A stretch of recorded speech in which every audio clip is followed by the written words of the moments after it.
Good morning. How is everybody today? Hello, my name is Debbie. Welcome to my channel.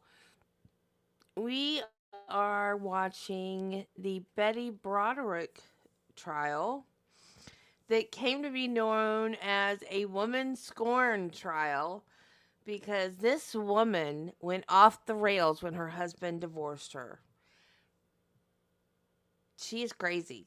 She just didn't know what to do with herself after her husband took another wife and she had to do what many other women have to do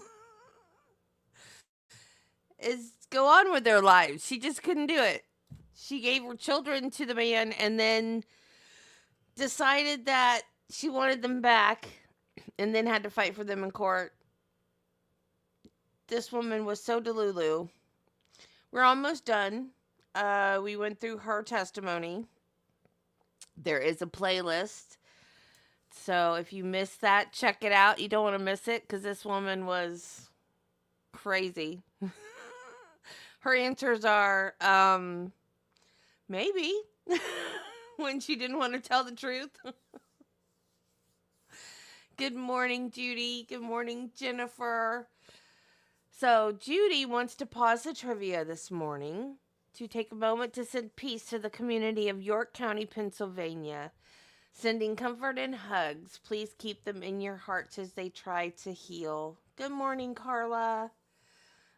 So there were some more police shootings. I'm so tired of the violence in this country. It's ridiculous. It's getting to be a daily thing, and it's awful. It's horrible.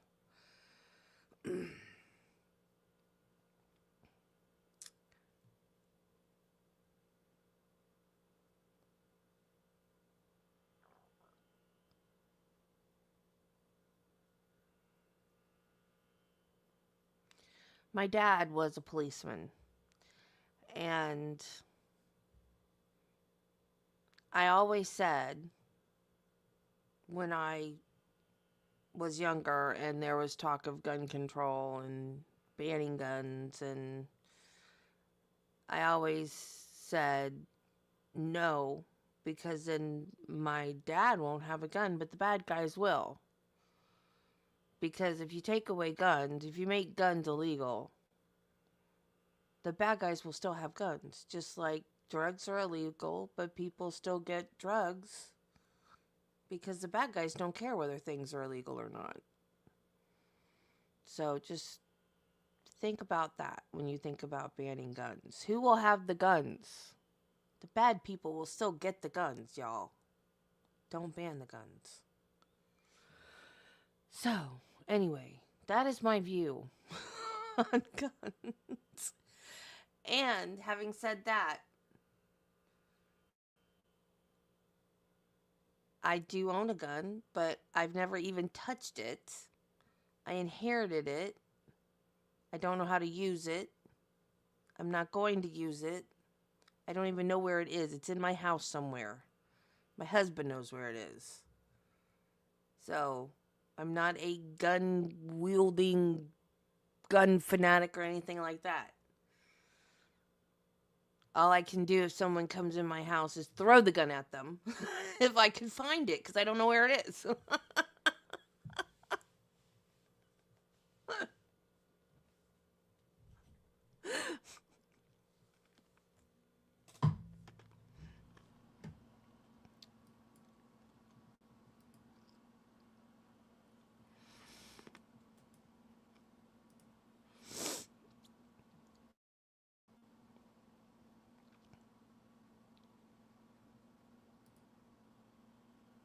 Okay, this is some type of psychologist. Yeah. Dr. Catherine D. Francisca. Before her, we heard from another psychiatrist, psychologist who never talked to Betty and was talking about the stages that the stages that someone who has been cheated on goes through, which was basically cold rage and hot rage. Basically rage. Duh.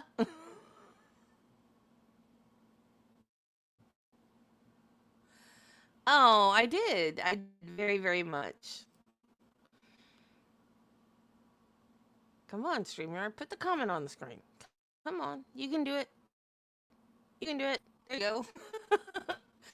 I did. I did very, very much. So, I hate it when people are like, cops are bad. All cops are bad. They wield their power, you know. Because I know it's not true. Just not the bad ones.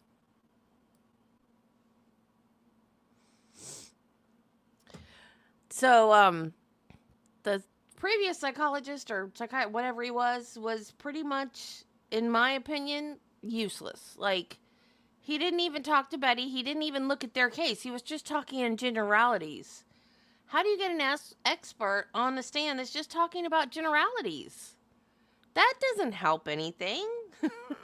But they got him on the stand. I was like, okay, whatever. It was like pointless. In my opinion, it was. If I'd been on the jury, I would have said, well, that was pointless. Dr. Goldsby and have a similar opinion that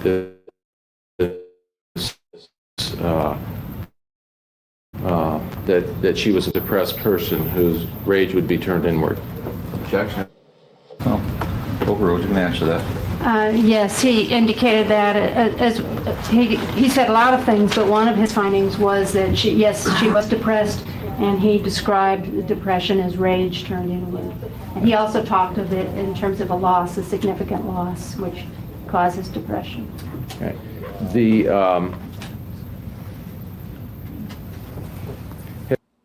Oh, don't start. Have you ever heard the term of suicide attempt or suicide gesture?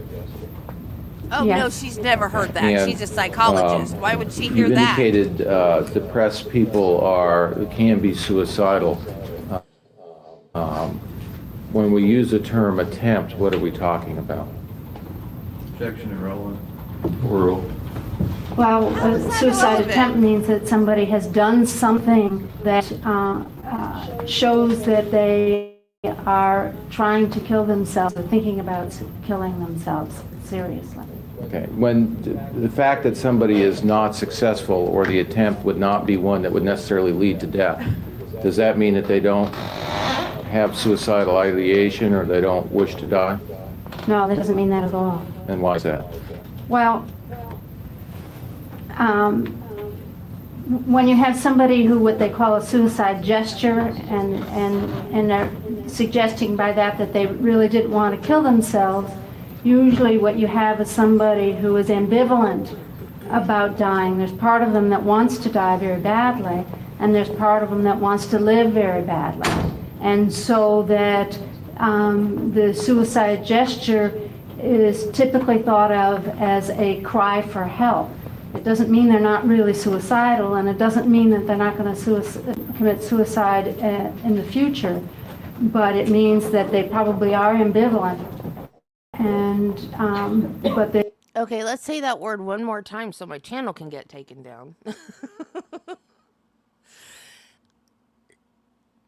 See, this is the danger of not interviewing the person on trial. Because in her case, I don't think she was really trying. I think she was doing it for attention. But I'm not a psychologist, so that's just my opinion, and it could be wrong. They feel so bad that they need help and that they are crying out for help. People who are who are depressed and have suicide attempts in the past, are they someone at greater risk for suicide? When you are assessing somebody in terms of risk for suicide, of course, important include whether there have been prior suicide attempts, and included in that would be what somebody might call a gesture, but prior suicide attempts of direct verbal warning, indirect verbal warning, or behavioral warning, suddenly a feeling of well-being, and also hopelessness, a sense of hopelessness is one of the things that you look for suicide. Certain diagnostic categories, including any major affective disorder, any depression, and certain personality disorders, including a borderline personality disorder and histrionic personality disorder, and you also look for impulsivity. Is there a time that someone who is in a depressed state is more at risk for suicide? Get a little bit better, feeling worse. Well, sometimes we're lulled into a false sense of security with somebody who starts to and there's a lot of suicides that happen within that window, within that gap, because what you have happening is somebody who has a little more energy now, and the energy to kill themselves. Also, if they start getting a little bit better and then something happens that reverses that, then they're also at risk for suicide, because I think it makes it much more damaging in terms of developing this overall sense of hopelessness that I've talked about. Okay. Now, you talked about Wiggle said that exact same thing. I think it was yesterday. She said that exact same thing. Where is she? She'll show up eventually. the affective disorder being on axis 1, and you told us on axis 2 is personality disorders. What is a personality? Well, our personality is the way we would describe people, our traits, the way we would describe ourselves, that involves our interaction with our world. It's an interplay, really, of our temperament, which is we're born with, and all of the experiences we've had in our life, so that we develop our unique personality. The sense of which is that there are no two people who are exactly the same. We all have our unique personality. So when we have someone who said that one person is shy and one person is outgoing, that might be a description of their personality? Yeah, those are personality traits with which we describe one another, and we think about people in terms of some of these traits. Okay. And what is a personality disorder then? A personality disorder involves someone whose personal style, the way they are with the world, has ceased to work for them rather than helping them deal with the world, relate with people successfully, and solve problems. It keeps them from doing all of these things.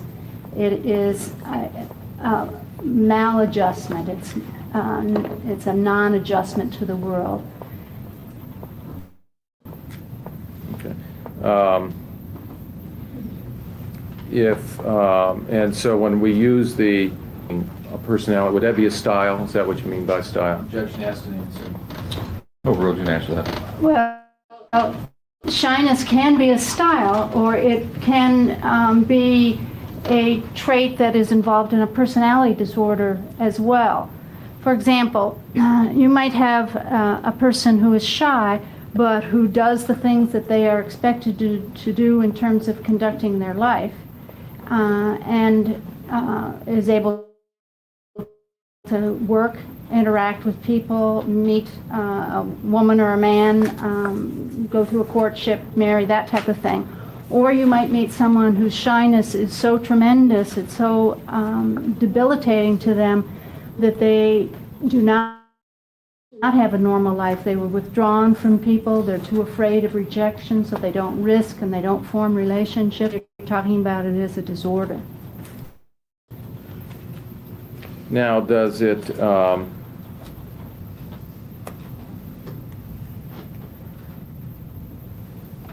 And when you see a personality turn into a disorder, is there a reason for that? Well, usually, when you give a diagnosis of a personality disorder, you're usually saying by that diagnosis that this is what's been wrong with this person for a long time, at least since adolescence. And in investigating people who have personality disorders, you usually find trauma, things that have happened to them in terms of their upbringing that would be predictive of a personality disorder. Not always do you see a trauma. For example, using the same example that we've been using about shyness, you might have a child who is born with the talent of being sensitive. And all just not having their best friend not like them anymore, having a teacher make fun of them, that type of things. Well, some children that would roll off their back, whereas other children who were real sensitive, that might be very traumatic and very injurious, and that person might develop in a way that they were dysfunctional or relatively dysfunctional as an adult. Okay. Did it appear that at the time that you were looking at Elisabeth Broderick, did she have any type of personality disorder? Well, I diagnosed her as having a personality disorder, and I had some problem in doing that because what I tried to do was reconcile her functioning right now with also the descriptions that I heard from the investigative reports of the people who have known her for a long time, from the people who testified to what she was like pre-1983, where she is described as functioning fairly well. But by definition, a personality disorder diagnosis suggests that the person would not have been functioning well. But I did diagnose her as having a borderline personality disorder, or as having a histrionic personality disorder, narcissistic features. Okay. And when we're talking about a borderline personality disorder, what are we talking about? The borderline personality disorder suggests that someone did not develop a sufficiently strong, stable identity, self-identity, so that the behaviors that you see and the symptoms that you see is somebody who, number one, is very changeable. They're very unstable. Their thinking changes from time to time. They have what we call label emotions, in that they will go from baseline emotions to irritability, to elation, to depression very quickly, and without it being real clear what sent them from one emotion to another. They will typically go from idealizing a person at one point to devaluing that same person at another point, and the provocation does not seem to match the degree of loss of investment in that person. You will see suicide gestures, impulsive spending, behaviors that have a high likelihood of creating problems for that person themselves. You will see anger outbursts and poor control of anger, a tremendous fear of abandonment, and again, the core problem with these people is that who they are, they're not anchored anywhere, they don't have a sense of identity.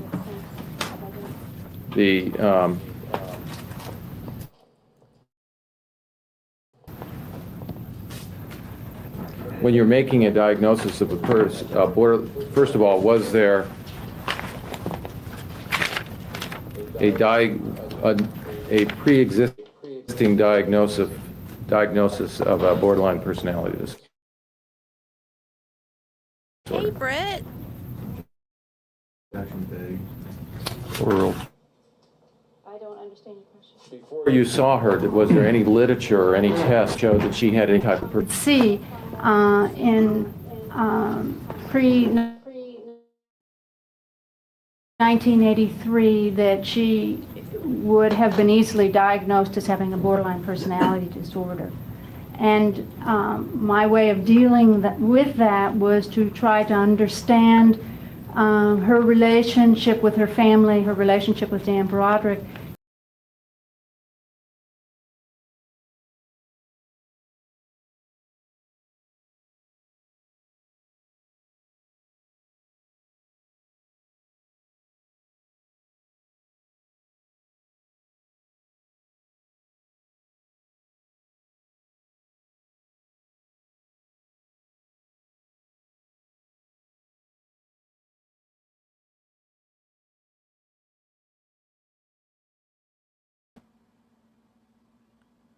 Sorry, guys. StreamYard hates me.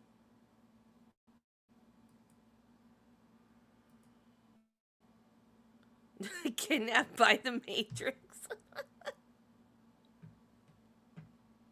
Relationship with her family, her relationship with Dan Broderick, and to see whether something was being provided to her in terms of identity that she didn't have on her own, and I drew conclusions regarding that. And what conclusions did you draw? Well, it appeared to me, and I feel that Mrs. Broderick said to me there's not a lot of independent action that was sanctioned. I'm sorry, Doctor. You're on off on opposing objection. Based on our earlier trial motion. Sustained.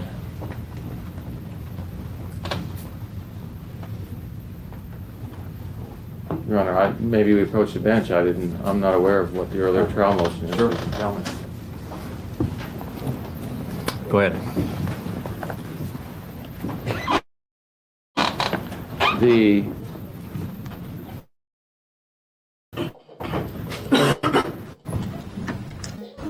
I'm going to ask you about the diagnosis of other mental health professionals 95 and forward, okay? Was there any diagnosis by those people Hey, Marty, as to I any don't know. personality disorder? It doesn't matter. I'm just Not glad that to I'm hear. aware of. I don't remember that there was. Okay. Was there at Claremont Hospital, Yes. was there a diagnosis of a personality disorder? Yes, there was. She was diagnosed as having a borderline personality disorder. Okay. And Claire was a 1986 incident that was from the bumping of the front door. That's correct. Now, have certain, is there a certain guide that psychologists and psychiatrists use to give a label to an effect to a disorder such as a borderline personality disorder? And there is a diagnostic and statistical manual, which is a book that has been developed that describes and there is a consensus among the mental health community to try to use that diagnostic manual so that when we are giving a diagnosis, the other people recognize what we're referring to, and if they want to give the same diagnosis, you're talking the same language, so to speak. When we talk about borderline personality disorder, does DSM-3 list under that diagnosis? Yes, it does. And is there a certain number of them that you must see to have somebody characterized of having a borderline personality disorder? Usually there will be a listing of symptoms, say 7 to 9 symptoms and behaviors, and to meet the criteria for diagnosis, you would need to have, say, 5 of those symptoms. Now, does somebody, when we talk about is word identity, and what are we talking about? Who the person is, and that they have their own purpose and direction, that they are a stable person who has what you would call, or what you might call, an executive function inside that helps them organize their experience and make sense of it, and in light of their own values, and in light of their education, and in light of their purpose and direction. Okay. And were you able to make an assessment as to Mrs. Broderick's self-identity? I felt that it was poorly developed and that there were significant problems with self-identity. And what was the reason for that? Well, it be that Mrs. Broderick had not developed her own sense of direction and purpose and sense of who she was. She saw herself as an extension of Dan Broderick, and was like a right arm, so his identity became identity at the time of their separation. Now, was that that you obviously got from some of the conversations you had with Mrs. Broderick? Yes. Were you able to see any supporting data in regards to that? Well, it was helpful to me to see. No response, Your Honor. Yes or no? Sustained. Yes. Okay, and what was that? Objection to as to any hearsay response. Overruled. Go ahead. It was helpful to me to see the marriage encounters, both Mr. Broderick and Mrs. Broderick, which were, of course, 1976, and really see her poorly developed identity and her all her conversation, or most of her conversation and her writing, had to do with Dan Broderick and the family.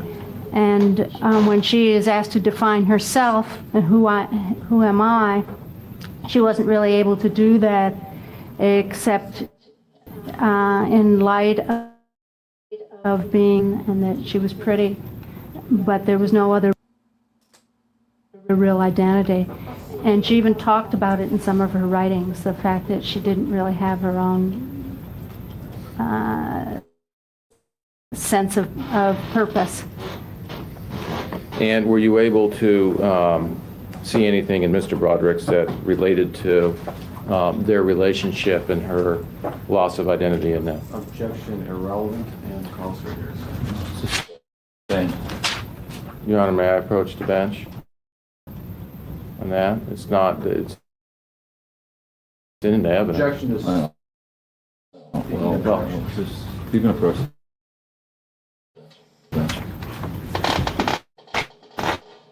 We'll take our noon recess at this time, ladies and gentlemen. Please remember the admonition not to discuss the case among yourselves nor allow anyone else to 30. See Elizabeth Broderick. What was there any purpose other than evaluation of her that you went to see her for? Yes. And what was that? I was asked to work with Mrs. Penny, judged to not be doing well psychologically, and it was felt that I could help her. Okay. Now, during the interviews that you had with her, did you go over a fair amount of information with her? Yes. Okay. And can you tell us the way that she would relate information? Well, that varied somewhat from time to time. At times she would be really reluctant to talk at all, but when she started, it would be like unpopping a cork. It would just be stream of consciousness that she would be all over the map in terms of jumping from subject to subject and time period to time period. Okay. Now, did you take notes during these interviews that you had with Elisabeth Broderick? Yes, I did. Okay. And did you, when you had your notes, was there sometimes that you would be verbatim, sometimes not? Well, there was never a full session or a full meeting where I would take notes consistently and verbatim. That was impossible to do. I took notes for the most part to give myself information about what she was focusing on. And at the time that I story, and so part of the reason why I took notes was to just have information for myself. Okay. And did you, during, at the various interviews, did you cover various different issues? Yes. Okay. Did you go over with her the day of the homicide itself? Oh, she did talk to Betty. Okay. So she did talk to Betty. But the other guy never did talk to Betty. I thought she didn't talk to Betty either. Okay. So she's a little more credible then, if she did talk to Betty. So then she believes that the unaliving attempts, the self-unaliving attempts were real. I disagree.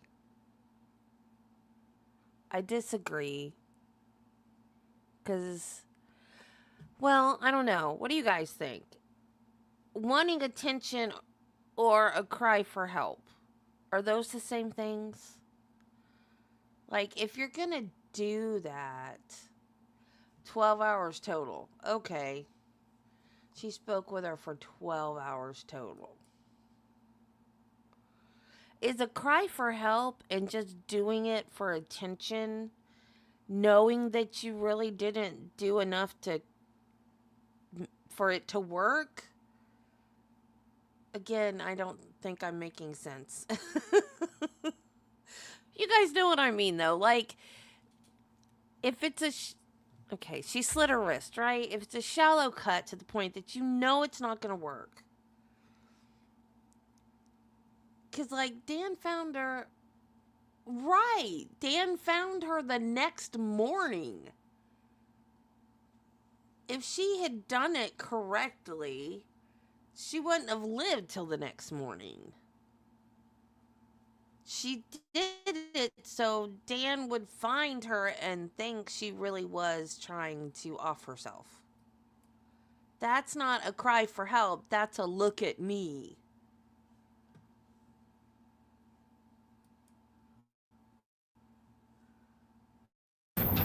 Yes. Okay. Was that something, how did that come about? Well, it was nearing the time that the last trial was beginning. She was seeing her attorney more and more. We had talked around it, but we had never talked about it. So I just simply asked her one day to tell me about what happened. Conversation go. It was typical in the sense that she actually gave a very quick, rapid-paced, her speech was rapid-paced information that was summary information, I think, for the most part. And I took what notes that I could take. Okay, now when you're taking notes, are your notes at the exact time she's saying the word, or how would you describe them? No, in this case with Mrs. Broderick, I did not interrupt her, and I tried to keep up. It was maybe 3, 4, sometimes even more sentences behind her. And sometimes I would just leave out whole sentences, several sentences and paragraphs, and catch up to her next point.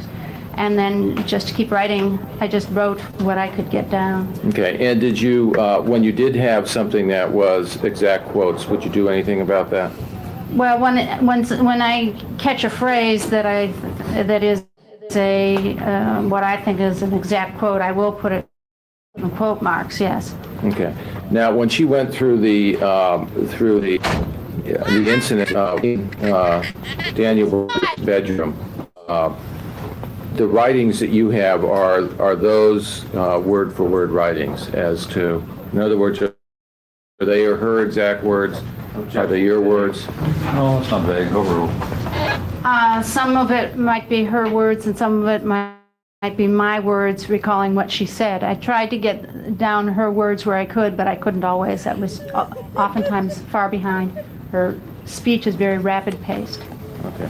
Now, is the, did you spend much more detail going through her psychological well-being or psychological self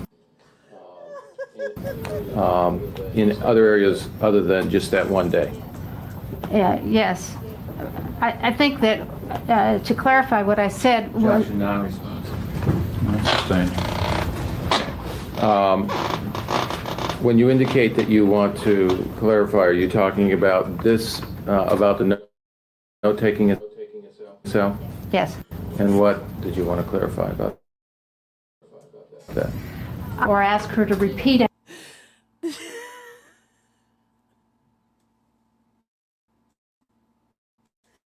Judy, you cannot excuse this one because I watched him do it.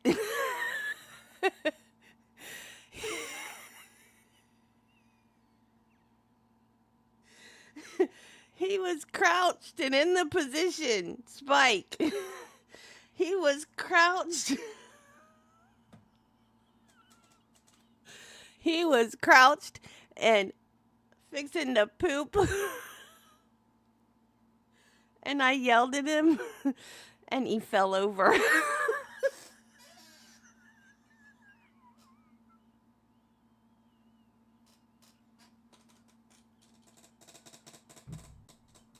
Still pooped.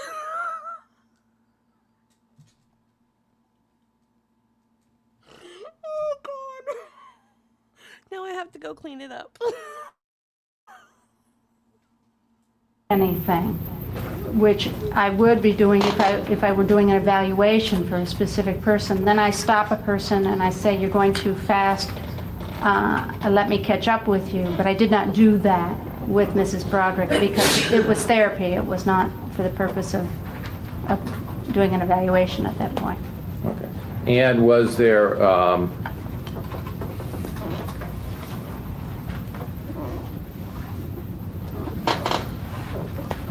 when you're doing an evaluation of somebody to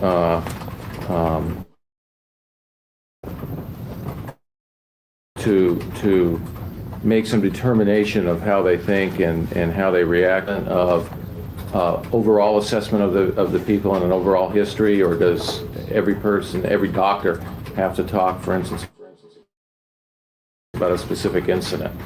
No, you don't have to talk about a specific incident to do an overall evaluation. No. Okay. So was there, when you were reviewing the notes of other doctors, for instance, Dr. Goldsman, he did not go into the homicide at all? No, he did not he did not question her about the homicide. Okay. The,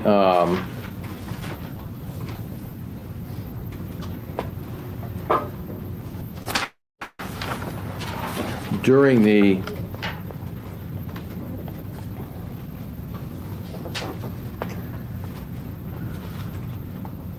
from your conversations, were you able to make any assessment of what control she had in her life?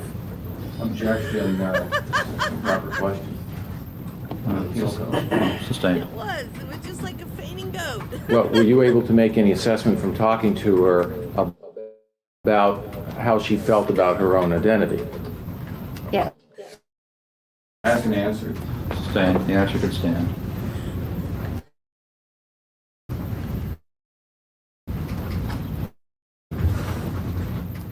Talking to her about how the marriage affected her identity? Asked and answered. Sustained. Your Honor, may I approach the bench on this?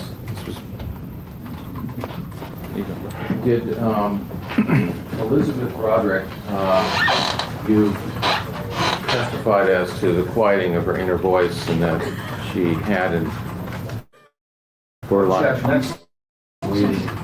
Your Honor, the code, can I get the code out for, it says with an expert, you're allowed to go into an area. Mr. Early, you don't need to get the code for me. Objection sustained. That's About a leading question? not leading questions, then the form of, the content of the question. You can lead. I'm aware of the fact you can lead in It's certain a areas. foundational question, Your Honor. Go ahead and finish it then. Let's hear the rest of it. Judge, excuse me, it's the areas that we just talked about. It's obvious. I think it is too, but I'll give him a chance to finish his question. You testified about the quieting of the inner voice and Same objection. This is the evidence. This will testimony to that. Finish your question, Mr. Early. Dude, be well, I'll withdraw the professional. question. And since there's testimony of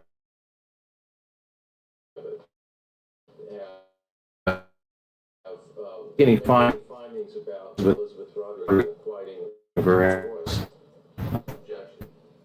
Overruled. After that. Well done. See?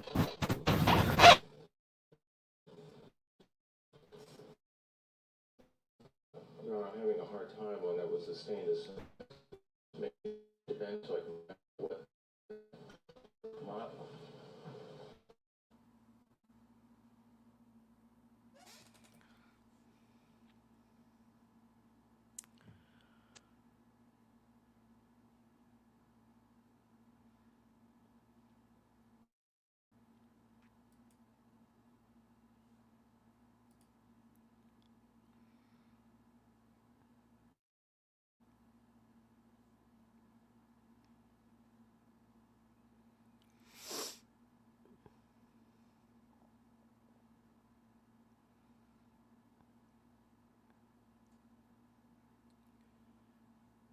There's no reason to act like that.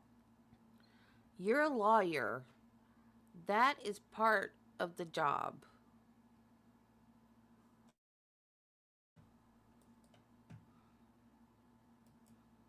You either get sustained or overruled and you deal with it. If you no, you.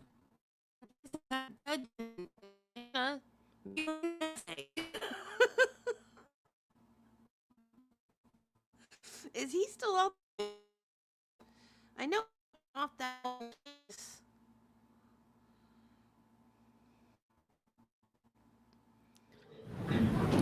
The personality disorder that she acquired, did that affect how she related to Dan Broderick after they split up and the start of the divorce?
Okay, it's time to turn my camera off.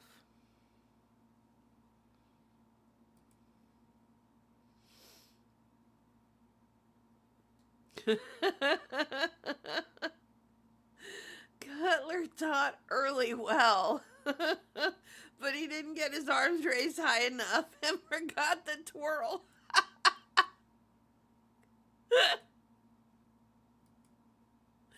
Judy, you are hilarious.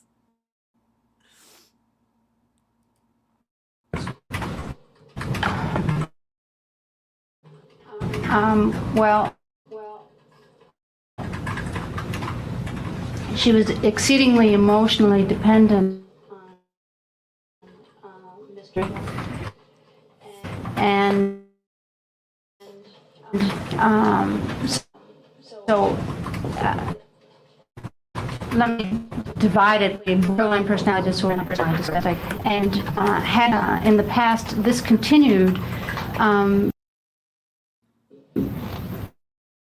through the separation and the divorce proceedings, so that she had a very difficult time establishing and developing a separate identity.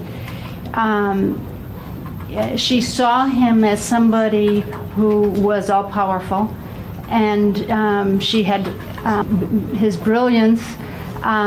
She saw him as somebody who could be ruthless in dealing with other people. She not have confidence in herself in terms of solving problems. He still had tremendous control over her life on a daily basis in terms of his name early in the split up on the house and on her car and on the insurance. Everything was in his name. She had to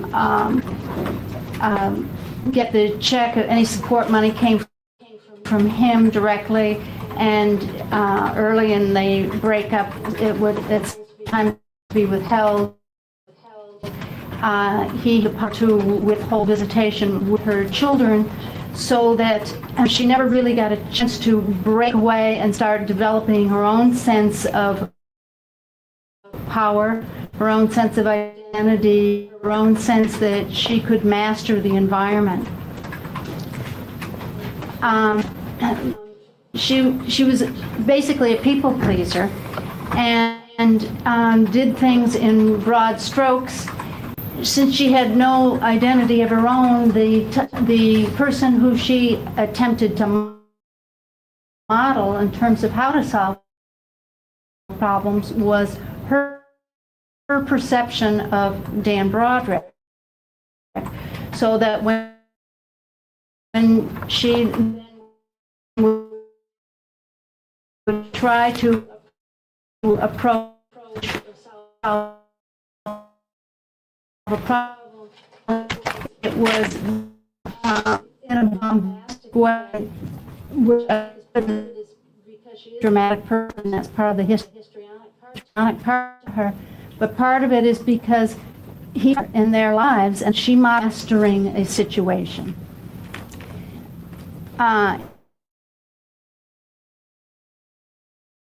To split up anything about her anchors or what was her guiding, whether she had a guiding force? She said that her Overall, you can answer that. she said that her guiding force had always been Dan Broderick. He made the big decisions in their life. He made decisions even with regard to things that are typically, or at least prototypically thought of as women's decisions, like changes in the house. And he was the person who was the strong voice that gave her a sense of identity. She felt as a person, and now she was still looking at her during this separation and the divorce.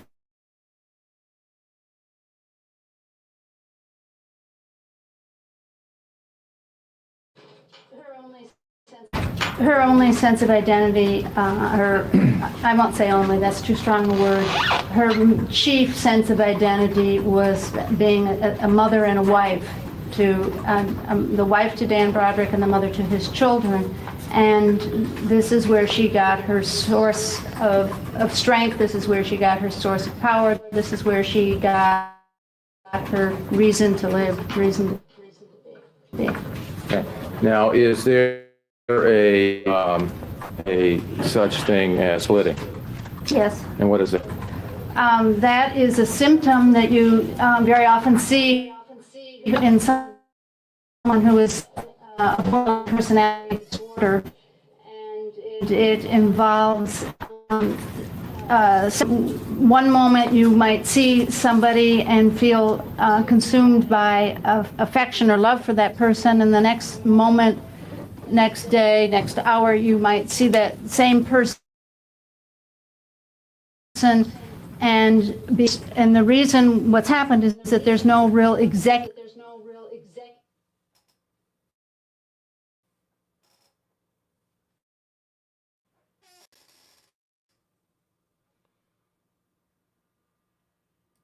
and guide you to then making statements and behaving as if it's balanced. In a diary page where she might, Objection, lady. Well, overruled, you can answer that. Go ahead, finish the question. where she might make statements about, strong statements about how she feels about her family or children Yeah. at any given time. She will contradict herself. In other words, she will make very strong statements in giving one impression at one point and then another point. And you see that throughout her period of time after 1983.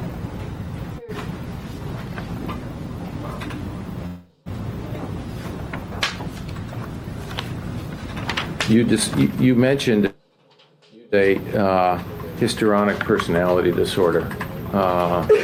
Is that something that you diagnosed her having? Yes. Is that? A histrionic personality disorder is characterized by someone who's, again, has a very poorly developed sense of identity, and their identity is typically in relation to other people. In relation to other people, their chief fear is that they feel inadequate and that they cannot master and solve problems themselves. They need other people to help them master and solve problems. So that you will see someone who is a people pleaser. They will try to get other people to help them and guide them. You will see someone who needs a lot of reassurance and needs a lot of attention. There is a dramatic flair to getting this attention and getting this reassurance. So you will see someone who does things with broad strokes and in a dramatic way. You see emotion that is very changeable, very shallow, for example, fleeting from one emotion to another very quickly. You see an impressive style of speech. Style of speech is very impressionistic and global thinking. They will talk more from feeling than from what they know, and they overgeneralize statements about things that sound like an exaggeration.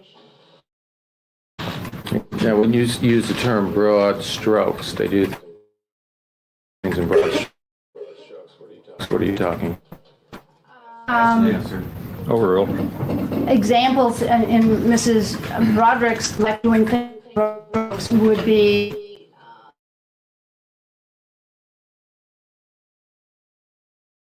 burning of his clothes when she feels that he is being unfaithful to her. That's a very dramatic type of thing to do. Okay. And when you say they're very impressionistic with global thinking,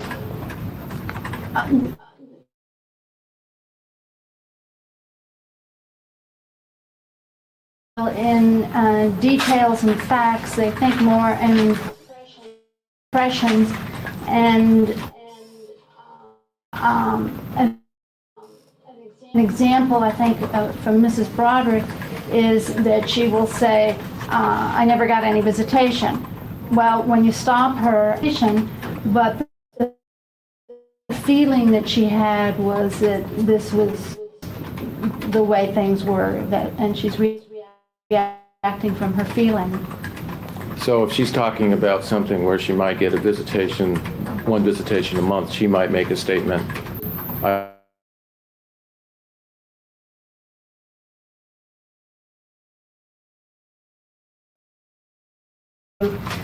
Talk from her feeling states,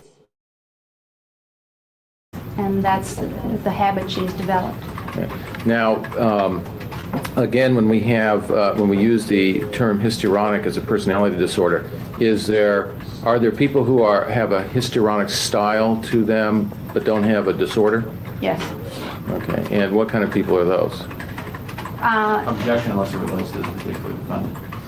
Well, sustained. Assume the defendant doesn't fall in that category, does she, Doctor? Well, Your Honor, I think that there's evidence that she did prior to 1983. Can I go ahead? I'll object to this person testifying all the Oh, that's fine. Go ahead. You may.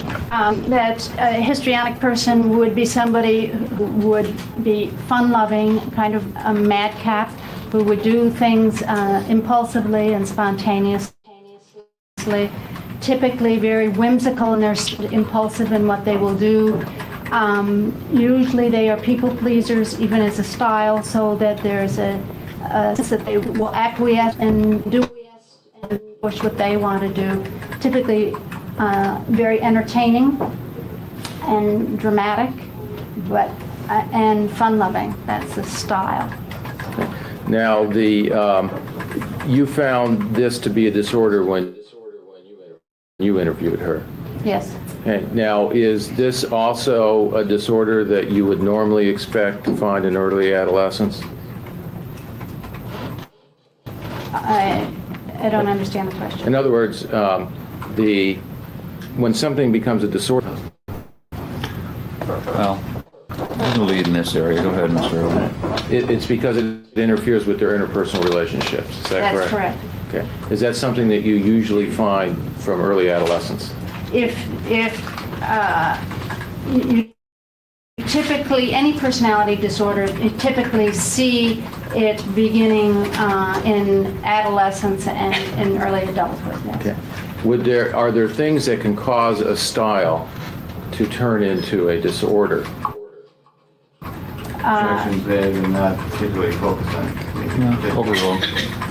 Certainly a trauma, a series of traumas can cause somebody to become disordered, and then their personality style becomes enlarged and becomes no longer useful to them. In other words, it's so enlarged that it interferes with their being a problem solver. Yeah. And assuming from this case that Elisabeth Broderick in 1983 was 35 years old, you would expect that the years preceding that this disorder would have manifested itself. Is that correct? That's correct. Okay. And did it appear to you that this disorder, okay. Are there things in the literature where you can find people who have adaptive styles that become adaptive prostitutes or something like that? Overruled. You answer that. Yes or no? Yes.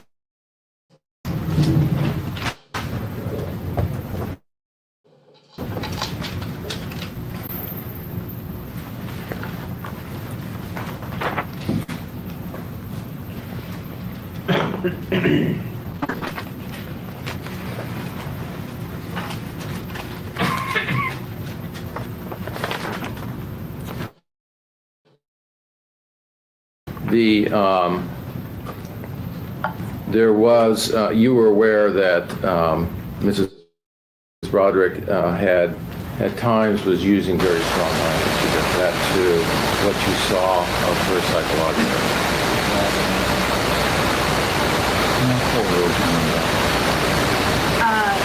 Yes. And how is that? Well, number one, it was her way of attempting to have power. Was in fact saying, "This is never left to me. You're not going to get." It was a pathetic but determined way of fighting back and trying to have power and to show that she was not beaten, she was not downtrodden. It was, she tends to be the type of person anyway who does not like to be beaten and who does not like to be downtrodden. She thought that this was a good way to prove that she still had power. Also,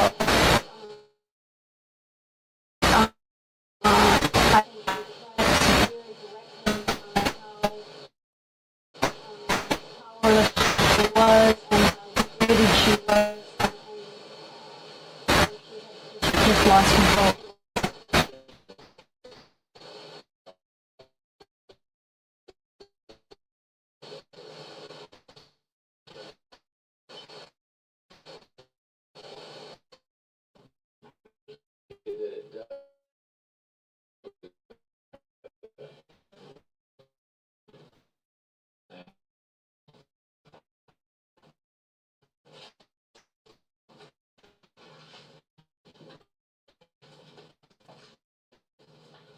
Is the use of strong language something that you see, or vulgar language that you see in persons suffering from first disorder? Well, sustained.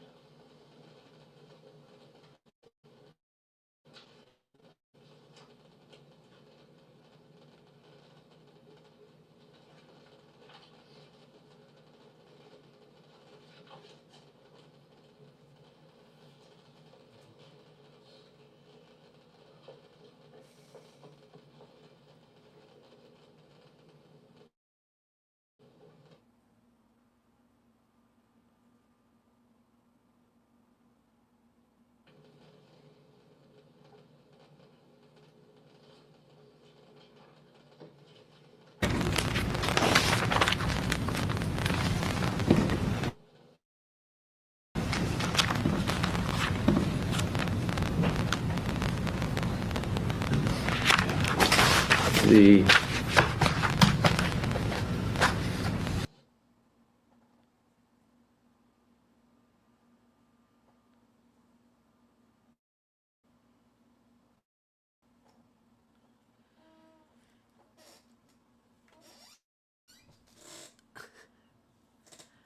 Yeah, that's on court TV's end, not mine.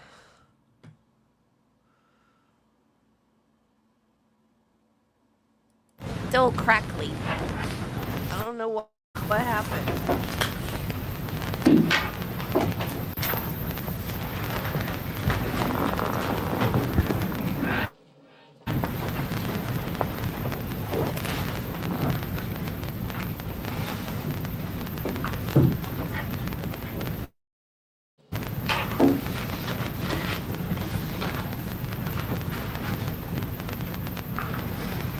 the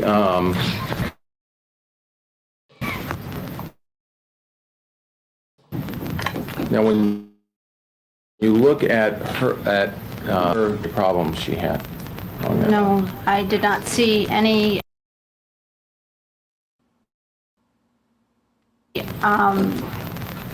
symptoms of psychosis in my evaluation or The other doctors, when they were looking at her, for instance, Dr. Nelson, did he feel that she knew that she was, at least knew what she was doing, was sane?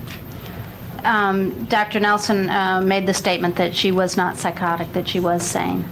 Okay, and that when she committed acts, she knows what she's doing in the sense of what sanity is. That's correct. And you didn't find any diagnosis that would fit that are insanity diagnoses? That's correct. That no one that I know of who has seen her and diagnosed her has diagnosed her as suffering from what we consider a psychosis or being divorced from reality and having what's considered a thought disorder. Okay. Now, were there times were you able to see Elisabeth Broderick where she was responding on an upward trend from her mental condition, where people would see her and she would be doing well? Yes. And can you give us some examples of that? In my dealing with her, there were times that she was doing better than in other times. She was not always obviously depressed when I saw her. I also saw that in the materials that I relied upon in terms of what other people testified. Doctor, I think if we're going into a therapeutic milieu here, it's unrelated to any evaluation in forensic capacity. Well, sustained.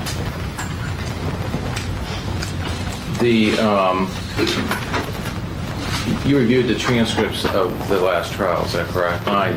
That in the summer where it appeared that she was doing better than she had been. Yes. Okay. And is that inconsistent with your diagnosis? No, it's not inconsistent. And why is that? Because people, a number of things. People will have depression, and also during the summer she had her children with her, which was one of the big causes of her depression. She would be doing better in the summer of 1989. Prior to the trial in 1989 and 88 and 89, did she talk to you about whether she was hopeful of getting her children? Yes. Objection irrelevant. Calls for hearsay. Overruled. You can answer that just yes or no. Yes. And would you expect her, when she's in that position of hope, to be doing better or worse? Of course she would do better if she were feeling a sense of hope.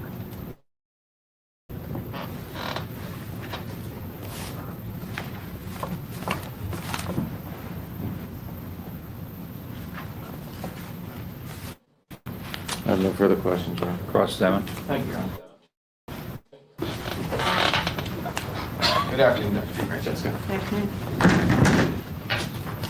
Now, it's correct that you didn't see the defendant until well over a half a year after she killed Dana Broderick. Is that accurate? That's correct. And you had no contact with her whatsoever before that time? That's correct. And everything that you're talking about is happening before, what was it, May of 1990 that you saw her? First time? That's correct. You're getting this from other sources. That's correct. Now, you diagnosed her as an acute problem, That's right. and that means that at the time that you saw her, your impression was that she was depressed at that point. Well, it means that, but it means more than that. Well, acute means the here and now, right? The present status of the person that you're evaluating. Is that correct? No, that's misleading, actually. Okay. What does it mean? It means any condition diagnosed on axis 1, so that anything but a personality disorder or a learning disorder would be diagnosed on axis 1. Now, that doesn't mean that it's just short-lived. That means that, by definition, that's what we call acute problems. But okay, to me, acute means now that this is happening presently. Would that be fair to say? No, Okay. that would be misleading. Okay.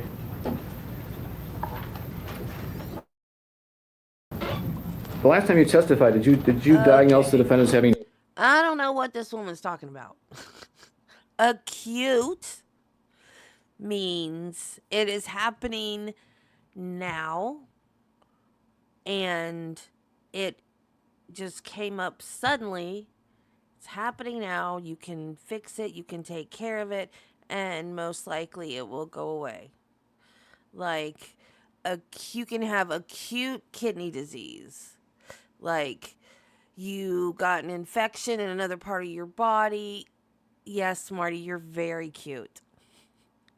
You can have an infection in part of your body that makes your kidneys shut down. But once that infection gets cleared up and they treat it and they treat your kidneys can come back and work again. That's an acute kidney disease. Or you can have chronic kidney disease where something happens to your body and your kidneys crap out on you and then your kidneys don't work anymore. That's chronic kidney disease. So yeah, it's acute when it starts because your body did something to make your kidneys shut down. But then it goes into chronic if it doesn't fix itself. So when she says acute doesn't mean right now, I don't know what the heck she's talking about. Acute means right now. It's happening right now. You're having an acute episode of whatever the disorder or disease is. And I don't think that's different in psychiatric diseases. I could be wrong. I'm a nurse, not a doctor, but I don't think that is different in psychiatric diseases. I had to learn psychiatric diseases as well in my nursing education, and I was not taught that there's a different definition for acute and chronic when it comes to psychiatric diseases. So I don't know what she's talking about right now. Recurrent major depression? Yes, You did do that? yes. Do you have a transcript of it? Well, that's okay.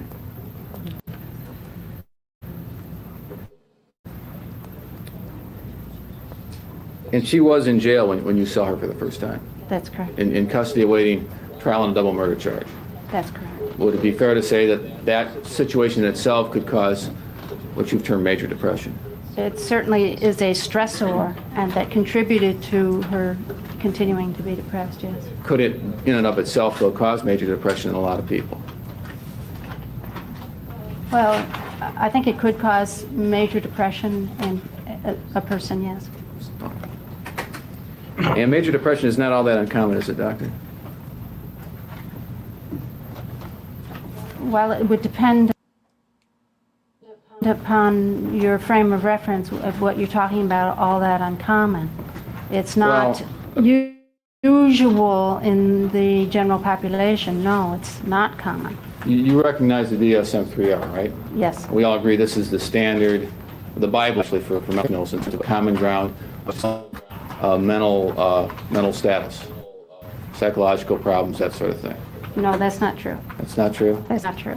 Is this the one document that everybody relies on in explaining somebody's mental situation or psychological situation?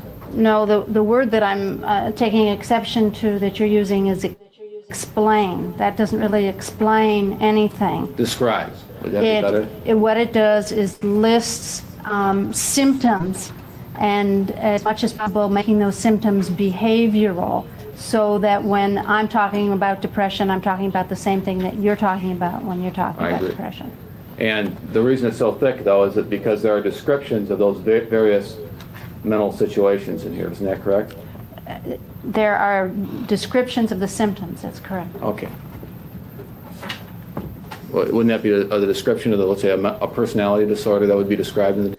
I have never heard a healthcare professional describe the DSM as anything other than a mental health Bible.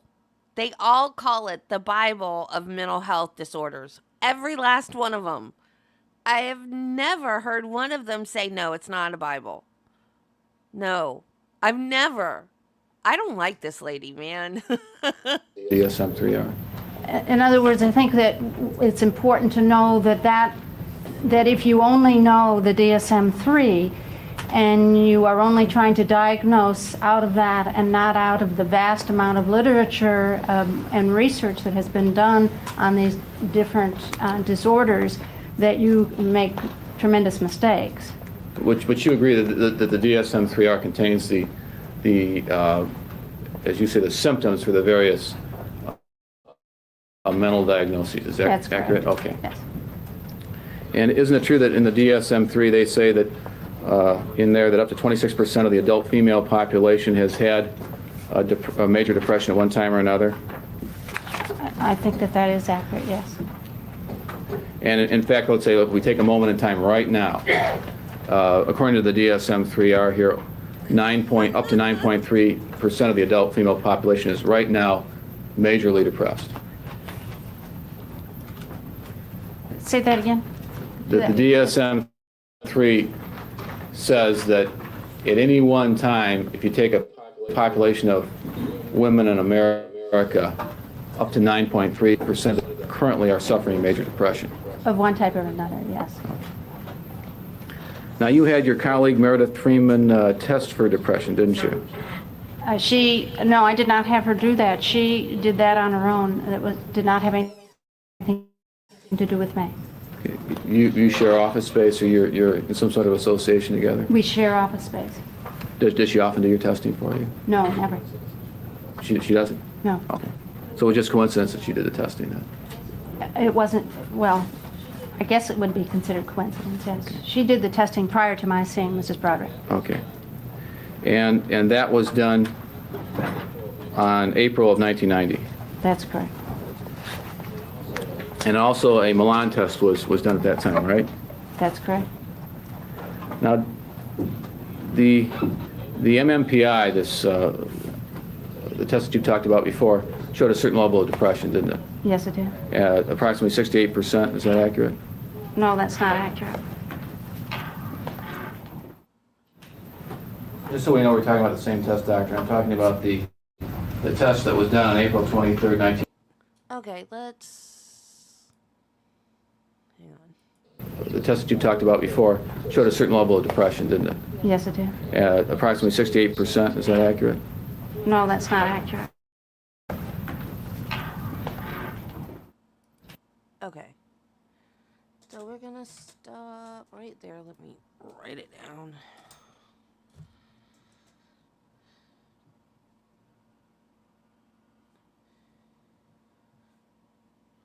What is this chick's name?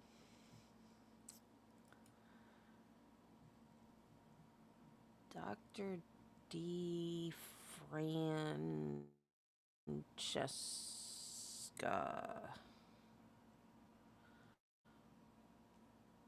Part 2. Okay. Oh my God. Yes, I do remember that, Marty. I didn't remember it until you just said it, though.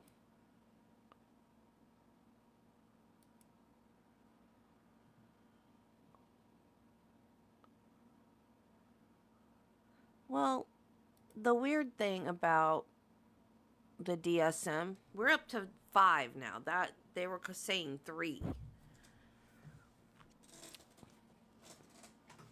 Is that we know so little about the brain and mental stuff that, like I said, we're up to 5, DSM 5, and they kept saying DSM 3 back then. Trying to think, when I was a nurse, what edition we used. That was, what year was that? 91? And I started nursing in 92.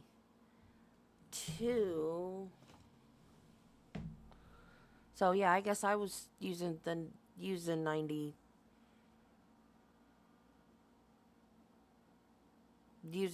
DSM 3 in 92. I wonder if it, and I stopped nursing in 2010, so I probably had changed to 4. But what is so crazy is that they can go back and take out things that we used to think was a mental condition, and they can say, "Oh no, that wasn't a mental illness," and take it out. And then things that we didn't consider a mental illness, they can put them in as mental illnesses. So, which, you can't do that with like diabetes and. Okay. Yeah, I knew I hadn't used 5, but I don't know. Okay, so that means that I used 3 and 4 when I was a nurse. So it switched from 3 to 4 somewhere in there when I was a nurse. But you can't do that with like other things like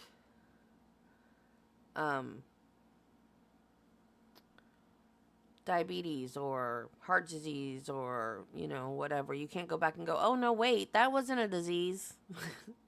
Now this wasn't a disease, but now it's a disease. But you can do that with mental illness, which blows my mind. 4 came out in May. Okay, so I probably used 4 because I graduated in 92. I probably used 3 in nursing school and then used 4 in work.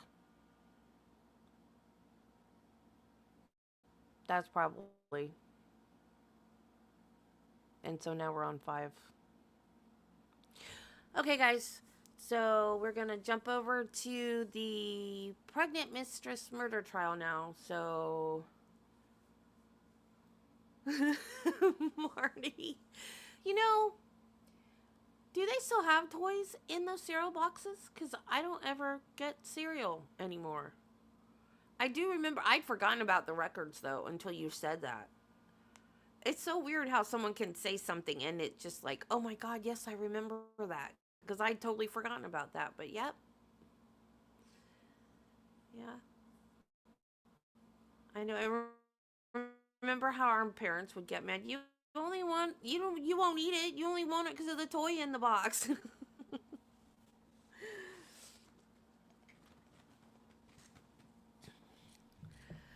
Okay, guys, this should redirect you, and I will see you over there in a few minutes. Bye.